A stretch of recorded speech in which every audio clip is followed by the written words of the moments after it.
আয়ুষ শিল্প ভারতের একটি ক্রমবর্ধমান ক্ষেত্র, যার মধ্যে রয়েছে আয়ুর্বেদ, যোগ, ইউনানি, সিদ্ধা এবং হোমিওপ্যাথি। এটি ভারতের কর্মসংস্থান এবং রাজস্বের একটি উল্লেখযোগ্য উৎস। আয়ুষ ইন্ডাস্ট্রি তাদের কর্মক্ষেত্রে বিজনেস লিডার পজিশনের জন্য কিছু শূন্য পদের বিজ্ঞপ্তি প্রকাশ করেছে। পদগুলির নাম এবং পদগুলির ক্ষেত্রে কতগুলি শূন্য পদ বা তাদের কী ধরনের অভিজ্ঞতার প্রয়োজন তাও বিস্তারিতভাবে জানিয়েছে। Positions: National Sales Manager, Vacancy 1, Area of Operations, Pan India, Experience 5 years as second line manager.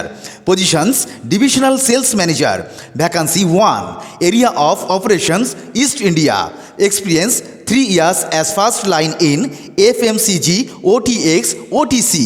Positions: Area Business Managers, Vacancy 5, Area of Operations, North India, Northeast India, Central India, South India, Northwest India, Experience 3 years as Sales Officer. Positions: Area Business Manager, Vacancy 3, Area of Operation, South Bengal, North Bengal, Northeast India, Experience 3 years as Sales Officer.